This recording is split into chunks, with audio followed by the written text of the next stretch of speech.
Good morning. My name is Mark Hurlbut. Thank you, Bill. Thank you for introducing me.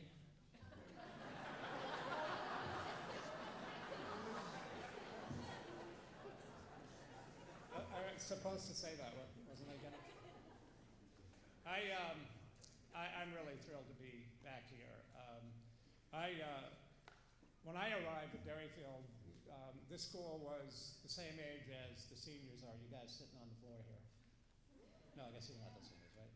It was 18 years old, and as Bill Pfeiffer just said, there was enormous promise and potential and dreaming and a great community of people to work with. And when I was myself just a kid when I got here. I was in my mid-30s and I was terrified about this job I had, about following Bill Pfeiffer. In fact, Bill was so worried about me and the fact that I was a rookie that he insisted that he needed to tell me everything he knew about the school. And the way he was going to do that was that we were going to hole up in a hotel down off the toll booth in Nashua for 48 consecutive hours, where I listened to his stories about the people and the school that he had come to love in his 4 years here. So I got the full indoctrination, and I didn't remember much of anything that he told me over those 48 hours, but I appreciated his dedication, his loyalty to the school, and it made a big impression on me. The Derryfield of today, of course, I think I've spent my whole life as a teacher and as a school head by the time I was 21 years old. And I've always thought that one way to measure success and effectiveness of education is to take a look at when people are adults, when they have moved on in their lives, when they have found their passions, when they've found the great loves of their lives, and what kind of stable, effective, contributing life they lead. Well, Derryfield is 50 years old, and I'm enormously proud of the school that all of you have created today and the founders dreamed about back in 1964. I mean, what the school stands for, the fact that we're all here today and looking at you in this incredible space and looking forward to a great event tomorrow night, it's just such a wonderful tribute to all of you and all the people who've gone before us. And I do think that's part of what today is about, is honoring those who've gone before, because that's why we're all here. So what happened when I was here? Everything that happens in our lives, nothing happens in a vacuum. So everything that takes place, or every accomplishment, or building that's built, or program that's added, it's all connected to people who have made those things happen. So it's not in the abstract. These things are all connected. And so while there's a list of things. I mean, when I arrived, there were 230 students here. How many are there today? How many you got? 400 and something. We had an endowment. I remember it well. You all know what endowments are? I'm sure you do. If you don't, you should. But the endowment was $24,000. That was what it was. I don't know why I remember that, but it just was there. When I left, it was over $1 million, and I don't know where it is right now. I hope it's way, way, way north of that. Where is it today? You know? Awesome. Fantastic. We had one computer.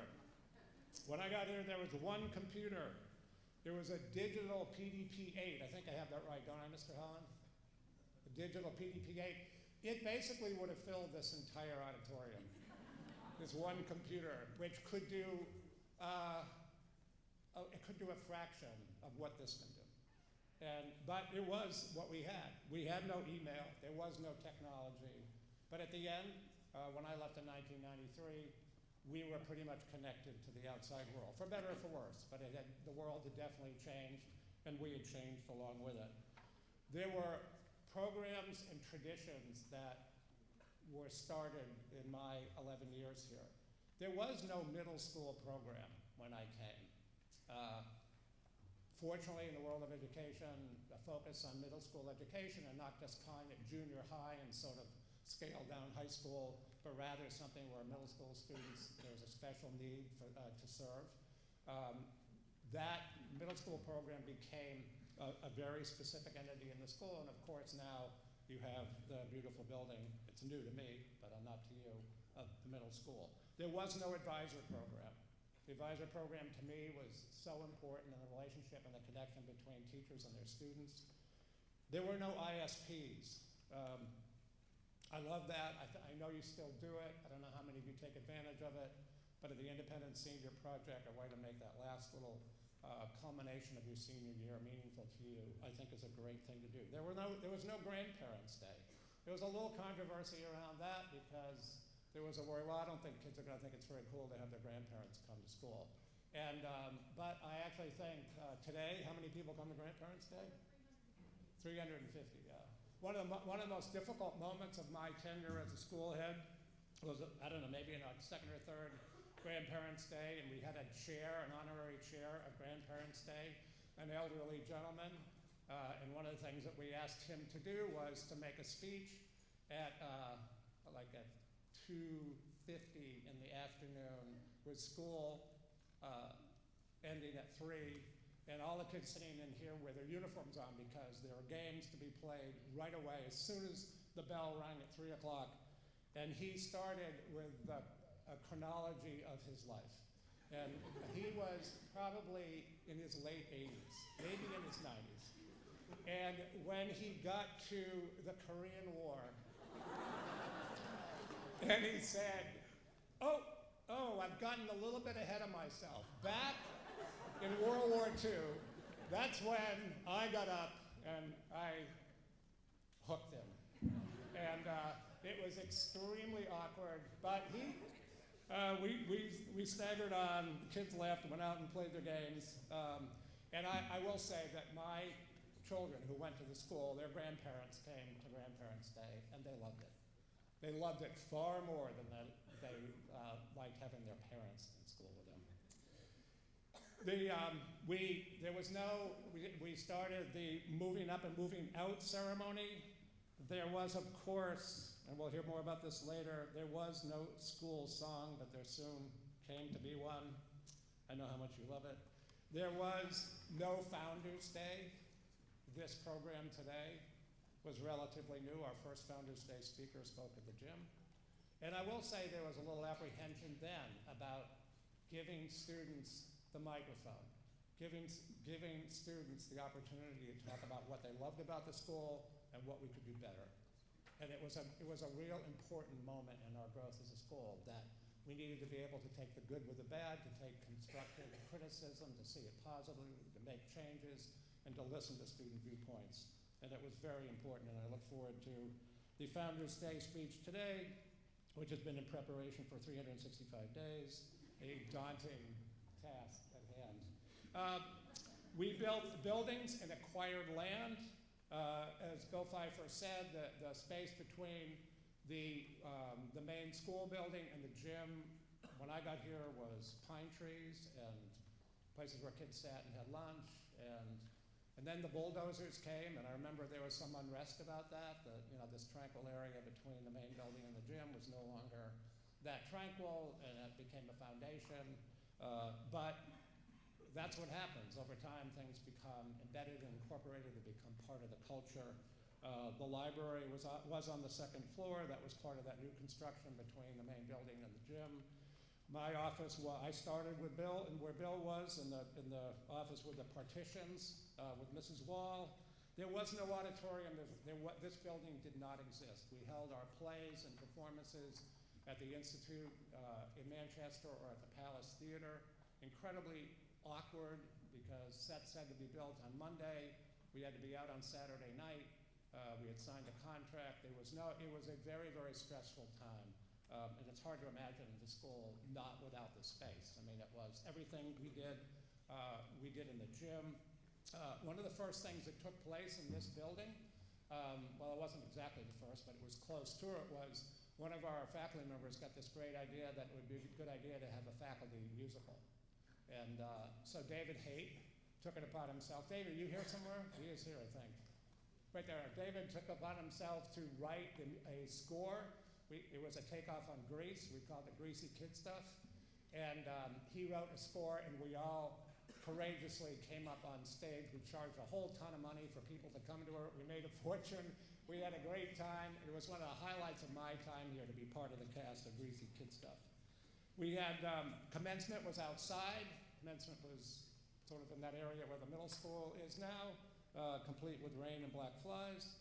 We had, there was no training room. The athletic facility was just beginning. We added on to that. The art house was renovated, and so was the cafeteria. We built some fields. The only fields that we had when I came were the fields that were behind the main building here, where we played everything.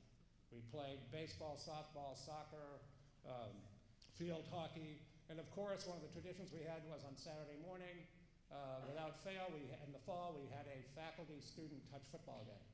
And I think, Mr. Lemire, I might have this correct, I don't think we ever lost, did we? No. And the field, which you now call your turf field, I remember that to me became a passion for me and my yellow lab Taco. And he and I would wander through the woods with a tape measure and pacing things off, dreaming about what it would be like on a field here. And through some miracle with the National Guard, through one of our parents here, that field was built by weekend warriors coming one weekend a month. It took a couple years to do it. It was an amazing feat of engineering. I know you all take it for granted now, but that was a very forbidding and hostile place over there. Not well suited to a level playing field. I'm especially proud of the way we reached out to the school, to the larger community in my time here. A major commitment was made to expand our commitment to financial aid, to making Derryfield a school that was accessible for kids from low-income families. And Breakthrough, which was then called Summerbridge, was created right at the end of my time here. And I'm really, really proud of that program. I since was able to start at Friends Academy, where I went after here, and then on to St. Margaret's in California. We started programs there, but this one, and you should know this, the Breakthrough Manchester program is without a doubt the flagship program of the Breakthrough programs around the country, and there are nearly 30 of them.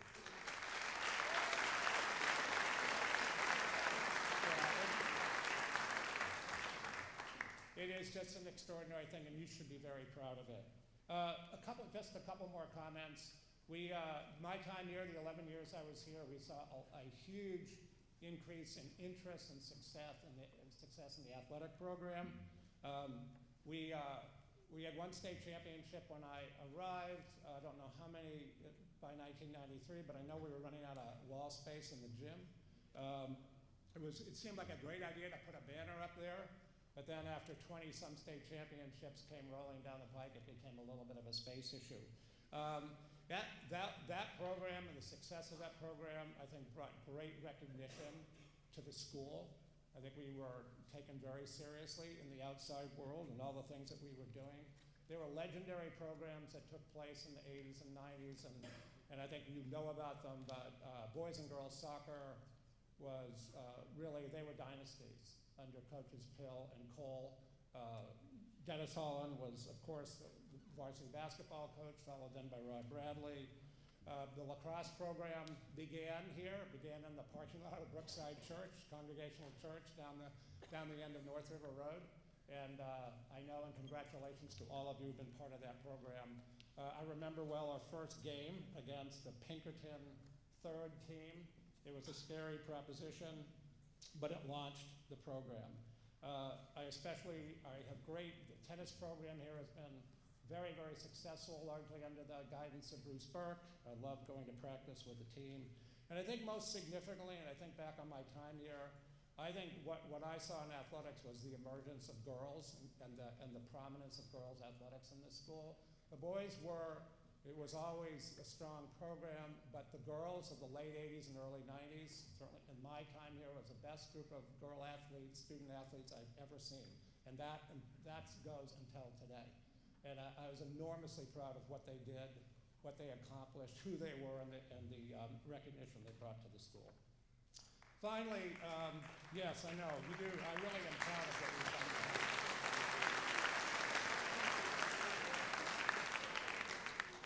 Finally, in my time here, we hired some people. We hired Bruce Burke, Becky Burke, Rob Bradley, Candy Chaplin, Debbie Allen, Rick Zeller, Steve Mathis, Katie Keefe Hancock, Jennifer Melconian, Jim Spiegel, and Ellie Cochran. And we held on to the legends. Dennis Holland, Dick Anthony, Ed Lemire, Betty Gibson, and the voice of the Derryfield School, or rather it's the Derryfield School, Diane Wall, yes.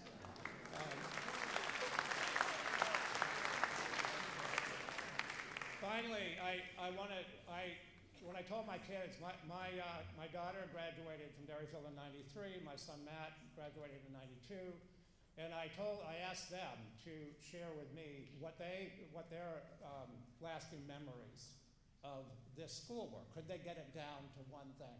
They did this totally separately from one another. They're both teachers now, and they both have families, and Matt has 4 kids, and Kate has 2, and so they have very vibrant lives. Kate wrote, "My most lasting enduring memory of DS is quite simple, the people. Because it is a small and intimate place, it always felt like home.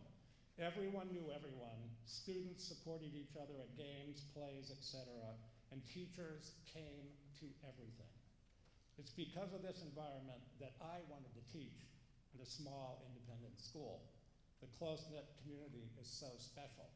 And then her older, way too cool brother, Matt, who said to me when he was a 7th grader here, and we shared this experience together for 6 years, and he said to me one night, he said, "Dad, we gotta talk." He said, "I need your attention on this one. When we walk through the hallways of school, and you see me, and I see you, here's what you have to do. Do not eyeball me.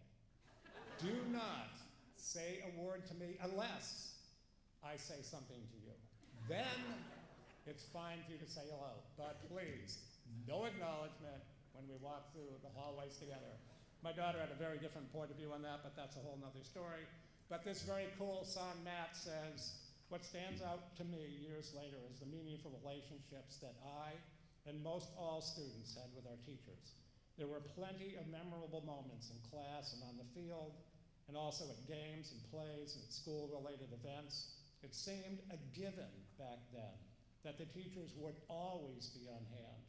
But knowing now how much time and effort it takes to be that much of a presence, it makes it even more impressive that the school had and continues to have that kind of culture."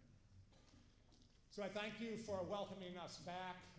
I too share with my kids what we love most is the people we met here, the time we shared together as a family. For those of you whose parents are here working and teaching in the school, my condolences to you. But you'll love it when you look back. I'm sure you do now. And congratulations on 50 years. And now it's my pleasure to introduce Nancy Boddicker-Stearns, who followed me once removed a short stint of interim headship from Chuck Sanborn, who's sitting in the back of the room and is not going to get the chance to speak today because we've already heard enough from him already. So